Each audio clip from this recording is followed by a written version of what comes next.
Hey everyone, welcome to our channel. Today I'm going to tell you the story of a movie about a taxi driver who takes a foreign journalist to a city in South Korea, where one of the deadliest clashes between civilians and the military has erupted. If you enjoy it, please don't forget to like and subscribe. Kim is a taxi driver in Seoul, and the city is going through turbulent times. Protests are taking place in the streets, many roads are blocked, and business is slow for taxi drivers. On one such day, Kim picks up two passengers, one of them a pregnant woman. Fortunately, he's a skilled driver and manages to get them to the hospital in time, but the man has no money to pay, which infuriates Kim, and in the end, he walks away with nothing. When Kim returns home that evening, he finds out his daughter has gotten into a fight with the neighbor's son. He storms over to their house to confront the boy. It turns out the boy got a cut on his face during the scuffle, and his mother reminds Kim that he hasn't paid rent for several months. They are Kim's landlords. Kim apologizes, but the woman tells him he has to pay by the end of the month, and she no longer cares that her husband is always looking out for Kim. If he doesn't pay, they'll have to move out. Kim promises his daughter that he'll pay the rent, and if not, one day when they're rich, they'll buy the landlord's house. Meanwhile in Japan, a German journalist named Peter is researching the protests in Korea, but there's very little information available because most Korean journalists have been arrested, and there are no foreign reporters in the country. Peter decides to go to Korea himself, but not as a journalist. He manages to enter the country and arranges to meet his contact. The contact explains the situation, but tells him the real events aren't happening in Seoul. He shows Peter a heavily censored newspaper from Gwangju. Clearly something big is happening and the government is trying to suppress it. Peter now has a clear goal: go to Gwangju and gather news. At the same time, Kim takes his taxi to a repair shop. The car is temporarily fixed, but the mechanic warns him the engine isn't in good shape and needs major repairs. Kim can't afford it and drives away with the car as it is. Then by chance, he runs into the landlord's husband. The man is always supportive and treats Kim to lunch at a restaurant. While eating, they overhear other taxi drivers talking about a foreigner looking for a ride to Gwangju, offering 100,000 won, nearly the exact amount of Kim's debt. It feels like Kim's lucky day. He gets to the meeting spot early. Soon, Peter and his contact arrive. Kim introduces himself and pretends to know all the details of the trip. They need to reach Gwangju quickly and return to Seoul before the curfew imposed by martial law. Peter gets in. On the way, Kim tries to strike up a conversation in broken English since Peter doesn't speak Korean. Where are you from? Germany. Oh, really? Oh. Peter says the only thing that matters is getting to Gwangju quickly. Kim doesn't understand the urgency. It seems like just another job to him. It's obvious Peter finds Kim's chatty and enthusiastic nature a bit much. Gwangju, we go fast, okay? Fast. They finally arrive near Gwangju, Gwangju. but the road is blocked. Peter starts filming with his camera, and Kim is surprised. Kim carefully maneuvers the car through the barricades without damaging it, but they end up at a military checkpoint. Peter tells Kim not to mention the camera. Kim assumes it's a military drill, but Peter questions whether he saw the warning signs along the road. Kim thinks it's a joke and begins to suspect something's off. He apologizes and immediately turns back the way they came. Kim wants to cancel the trip and return to Seoul.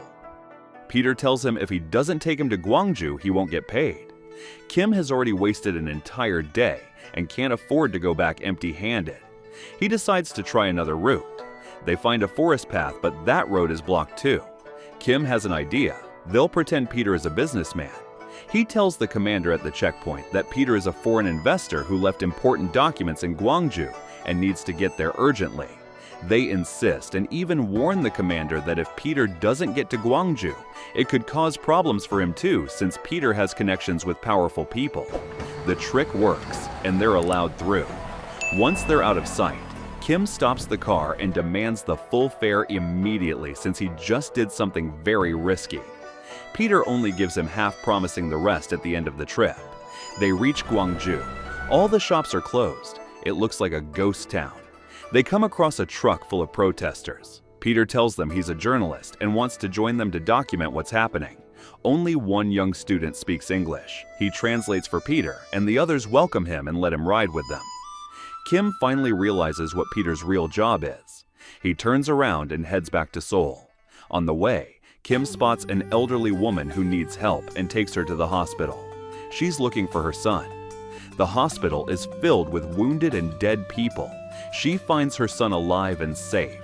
The boy recognizes Kim as the taxi driver who brought the foreign journalist and then abandoned him. Peter is at the hospital too and sees Kim. He accuses him of stealing an expensive device, but Kim has no idea what he's talking about. He checks the back seat and finds something Peter left behind. Everyone assumes Kim took the money and ran. 이 양반들이 정말 지금 누구 편을 드는 거예요, 지금? Not wanting to be seen as a bad person, Kim decides to continue the journey. They go to the rooftop of a house where a local journalist is present. Protesters have gathered, facing off against military forces. The local reporter tells Peter he might be their only hope since no one else is allowed to report what's happening. Suddenly, all hell breaks loose. The soldiers fire tear gas and attack the people. Peter quickly begins filming. None of them can believe what they're seeing, especially Kim. The military assaults the protesters and arrests many. Peter moves into the street to film closer. Kim has no choice but to follow. It's extremely dangerous and the tear gas is everywhere. Peter finally agrees to leave, but the car won't start. A soldier finds them. Kim keeps turning the key until the car finally starts and they speed away. They drop off the young student nearby. It's time to return to Seoul, but the car breaks down again. Another taxi finds them and tows them to a repair shop. Fixing the car takes time, and they can't make it back to Seoul in time, so they're forced to stay overnight. While they're having dinner that night, a loud explosion goes off. It seems the TV station has been attacked. The three of them quickly rush to the scene. Peter starts filming, but one of the military vehicles spots him. A few plainclothes officers show up to arrest him. They all start running, knowing that if they're caught, they might not make it out alive. One officer manages to capture one of them. The officer threatens to kill him if the other two don't surrender. The student who can speak English and knows the officer can't understand tells them to run and save the others.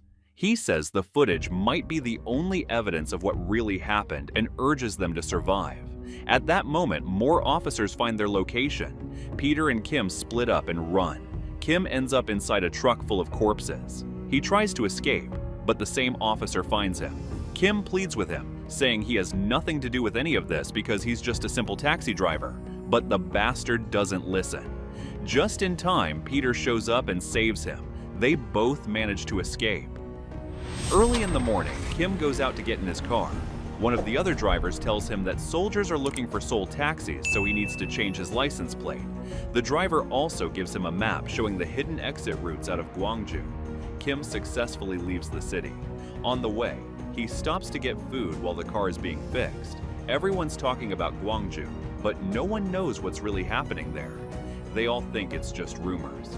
But Kim, having seen the massacre with his own eyes, he calls his daughter to apologize for not coming home the night before and tells her he'll be back soon. Kim is torn. On one hand, there's his daughter. On the other, Peter and the others still trapped in Gwangju. He has to make a tough choice, one that might have no way back. He calls his daughter again and tells her to wait just a little longer. Then, Kim heads straight back to the city and goes to the hospital. He finds Peter alive, but the student's body is there. The government officers tortured and killed him after arresting him. Kim tells Peter to record everything, and now is not the time to hesitate. Peter begins filming the rows of coffins. News comes in that a real battle has broken out in the city's main square, and there are even more wounded. Kim and the others rush there. The army is firing on civilians. Many have been killed, and countless wounded are lying in the streets. The townspeople try to surrender, raising white flags, but those bastards shoot at them too. It seems no one is meant to leave alive today. Kim decides he has to do something to save the wounded. He and all the other taxi drivers charge into the chaos with their cars, planning to use them as shields. One of them is killed, but the others manage to reach the injured. The rest of the people join in, and together they manage to evacuate everyone. The gunfire intensifies and tear gas spreads everywhere. The soldiers continue killing anyone left behind. Kim and Peter realize this is their last chance to escape. They get into the taxi and speed off. Military vehicles immediately give chase. All the secret exit routes are now blocked. Kim decides to try the same way they entered. He tells the checkpoint that he's a Gwangju taxi driver heading to Seoul for business. The soldier mocks him and asks why he doesn't have a Gwangju accent. They're both forced out of the car. Kim has to open the trunk for inspection, but there's nothing inside except some party supplies. The soldier inspects more carefully and finds the Seoul license plate. Kim thinks it's over, but the soldier quietly closes the trunk and says they can go. They were lucky that Commander was on the people's side.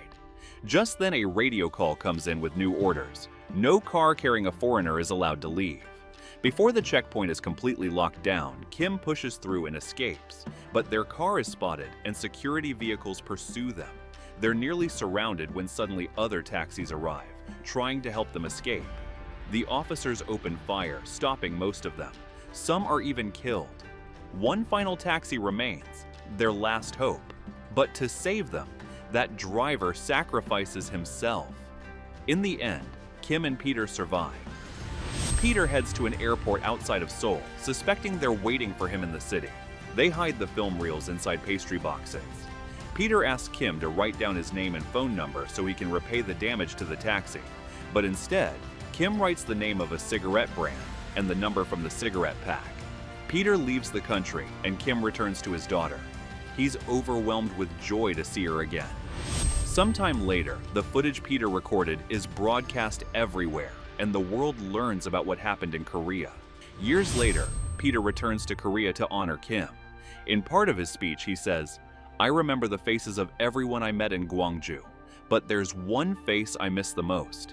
The man who stood by me until the very end, the man who got me out alive.